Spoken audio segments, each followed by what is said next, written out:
Bienvenidos al foro del programa de seguridad y salud en el trabajo. Hola, mi nombre es Eder Caballero y los acompaño esta segunda semana en el foro de seguridad y salud en el trabajo. Bueno, agradecido en verdad de todos los comentarios que esta semana se han dado sobre el primer video o sobre los primeros tópicos que íbamos a conversar sobre el programa. En verdad que ha sido una muy enriquecedora discusión básicamente sobre lo que son los procesos peligrosos. Y bueno, de los procesos peligrosos podemos seguir hablando muchísimo tiempo, pero no es el objetivo de este foro. Sin embargo, si quieren conocer más sobre procesos peligrosos, les recomiendo que vean a través de la barra lateral de la página, donde hay varios cursos online que estamos ofreciendo en la parte de procesos peligrosos. Se los recomiendo. Pues bien, vamos hoy a iniciar nuestra segunda semana. ¿De qué temas vamos a hablar esta segunda semana? Pues bien, vamos a hablar por ahora de inicio con lo que respecta a la política de seguridad en el salud en el trabajo y su declaración. Vamos a hablar de su contenido. Ok, vamos a hacer un resumen rápido de qué es lo que o cómo recomienda la norma técnica que debe ser esa política. Entonces dice que tiene que ser específica las características del centro, eso es evidente, tiene que cumplir con las especificidades o con las realidades del centro de trabajo, ser precisa y redactada con claridad, ser difundida, evidentemente que todos tienen que conocerla y todos tienen que participar en la redacción de esa política, y ser revisada periódicamente, aquí dice anualmente, es decir que ya tenemos una periodicidad exacta, sabemos que anualmente tenemos que revisar esa política. ¿Qué va a contener esa política? Pues bien, ahí también la norma nos habla de los principios que van a formar nuestra política. Entonces, ¿cuáles son esos principios que deben compartir todas las organizaciones en materia de seguridad y salud en el trabajo? Pues bien, esta está exacta. El 2.1 no creo que tenga que ser redactado de alguna otra forma, porque es muy exacto a lo que es el objetivo principal de lo que es la prevención de enfermedades y de accidentes laborales. Entonces vamos con ese principio que dice la protección de la vida y la salud de los trabajadores y las trabajadoras del centro de trabajo a través de prevención de accidentes de trabajo, enfermedades ocupacionales e incidentes relacionados con el trabajo. Yo sinceramente en lo que es política de seguridad tomaría exactamente este número y lo colocaría en la política. ¿Por qué? Porque resume brevemente cuál es el objetivo en sí que estamos persiguiendo con todo este programa. Bueno, acá cuando hablamos de principios agregan unas características y entonces dice que tiene que ser coherente con las otras. Pues evidentemente que las organizaciones ya tienen políticas diseñadas, estamos hablando de la política de calidad, la política de ambiente, entonces deberían ser coherentes. Pero esto es más una característica que un principio, pero bueno, ahí entro en ese punto. Cuando vamos al 2.3 vemos las similitudes de las recomendaciones ISO y entonces dice asegurar el estricto cumplimiento de leyes, reglamentos y normas, procedimientos relacionados con la seguridad y salud en el trabajo.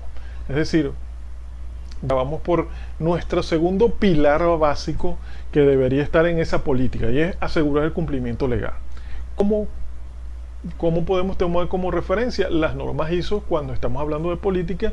¿Cuáles son esos pilares básicamente que utilizan en su construcción de las políticas? Siguiente, hay un apartado donde lo copio exactamente aquí y quisiera leerlo, es garantizar que las trabajadoras y trabajadoras, delegados y delegadas de pensión, sindicatos, sean consultados y participen activamente en el sistema de gestión de seguridad y salud del centro de trabajo. Pues bien, aquí conseguimos esta palabra de sistema de gestión de seguridad, que a pesar de que no está en las definiciones, Pues bien, fácilmente lo podemos conseguir en internet cuál es su definición. Y entonces estamos hablando de los sistemas de gestión. Entonces hay otra característica que dice que es contar con los recursos financieros suficientes para su ejecución. De eso vamos a hablar también más adelante con los planes. Ok, en el punto 2.6 hay un apartado donde habla sobre quién debe participar y cómo se debe poner la política de seguridad. Pero veamos que dice que el empleador y la empleadora, por medio del Servicio de Seguridad en el Trabajo, elaborará la política de seguridad en el trabajo con la participación, consulta previa al comité. Esto será expuesto por escrito y señalará claramente los objetivos específicos para alcanzar la prevención de accidentes e incidentes en el trabajo y enfermedad. Entonces, entendemos en este punto de que a pesar de que tenemos una política, también tenemos que publicar unos objetivos específicos que estén relacionados con nuestros principios en la política. Pero eso no es el pilar fundamental, sino el final que dice de este punto 2.6. Así como el compromiso de mejora continua para garantizar las condiciones de trabajo seguras y saludables. Entonces aquí ya vemos los tres elementos básicos que vamos a conseguir en cualquier política que recomienda eso, que es cuál es el objetivo principal, después el cumplimiento legal y después la mejora continua. Eso lo vamos a conseguir en todos los sistemas de gestión. Ok, ahora vamos a hablar específicamente de los planes.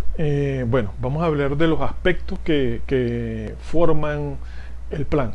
El primer aspecto que debemos tomar en cuenta, que nos dice la norma, son los objetivos, metas y alcance. Entonces, con el alcance, vamos a empezar por el alcance, simplemente es el espacio geográfico que llega a este plan, o la cantidad de personas, o el área, o todo lo que está dentro de nuestro plan. Después vamos a hablar del objetivo. Vamos a hablar de qué es el objetivo. El objetivo es qué es lo que queremos alcanzar, cuál es el fin de nuestro plan. Y después tenemos las metas. Las metas son simplemente esa forma o puntos donde podemos medir si vamos a alcanzar nuestro objetivo. Esas metas son cuantitativas o cualitativas, pero evidentemente que si estamos hablando de un sistema de gestión, siempre tenemos que explicarlas de forma cuantitativa, porque tenemos que medir si estamos cumpliendo las metas para en verdad llegar a nuestro objetivo. El siguiente punto es el de la frecuencia de ejecución de las actividades. Esto es muy sencillo, esto es simplemente cada cuánto se van a realizar esas actividades en función a alcanzar el objetivo de nuestro plan. El siguiente punto es el personal involucrado. Entonces, esto lo amarra evidentemente entre personal involucrado y responsabilidades. Ok, cuando tenemos una actividad, tenemos una persona que va a estar involucrada ahí como responsable, y entonces eso ya debería estar indicado en nuestro plan.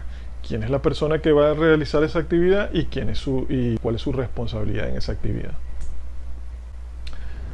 Por último, vamos a este punto, el procedimiento de ejecución. Vamos a leer exactamente como dice el punto, y dice: procedimiento de ejecución de actividades previstas en el plan, especificando las acciones a ser desarrolladas desde el punto de vista preventivo, correctivo, predictivo y divulgativo, como consecuencia de la información generada. Ok. Acá nos está diciendo que nuestros planes deben tener 4 enfoques. Esos planes deben cumplir con la prevención, con la corrección, con la predicción y con la divulgación. Es decir, si yo desarrollo actividades preventivas en un plan, también tengo que desarrollar actividades correctivas y tengo que desarrollar actividades predictivas y divulgativas. ¿Cómo son esas acciones preventivas? Pues bien, evidentemente que son acciones antes, tratando de evitar la ocurrencia de lo que está buscando nuestro objetivo. Entonces son las acciones que están destinadas a prevenir lo que está ocurriendo. ¿cuáles son las acciones correctivas? Evidentemente que si el hecho ocurrió, debemos de una vez saber cómo vamos a corregir ese hecho. Teníamos nuestro plan, estábamos haciendo acciones preventivas, pero lamentablemente ocurrió. Entonces debemos tener ya en nuestro plan cuáles van a ser las acciones correctivas para otra vez encauzarnos en nuestra meta. ¿Cuáles van a ser las acciones predictivas? Pues bien, si tenemos una medición y si esa medición se está saliendo de nuestro estándar, podemos predecir que no vamos a alcanzar nuestra meta. Entonces, a mitad de camino ya tenemos que tener acciones que nos realineen para alcanzar nuestra meta. ¿Y cuáles son las acciones divulgativas? Son las más sencillas, evidentemente, que es el conocimiento de todos los participantes sobre las acciones que ya habíamos nombrado. Las siguientes son los formularios. Evidentemente que para hacer los planes vamos a utilizar muchos instrumentos y esos instrumentos deberían estar organizados en cada plan. Entonces el 1.2.5 nos dice que vamos a utilizar formularios, instrumentos, todos estos recursos los vamos a colocar en cada una de las actividades que las necesitemos. Por último, vemos que dice que el servicio de seguridad es el responsable de diseñar y elaborar los planes de trabajo que conforman el programa de seguridad en el trabajo. Pues bien, vamos a dejarlo hasta acá por esta semana. Yo creo que tenemos bastante información para conversar y sacarle mucho más filo a todas las experiencias sobre este tema. Chao, nos vemos la próxima semana.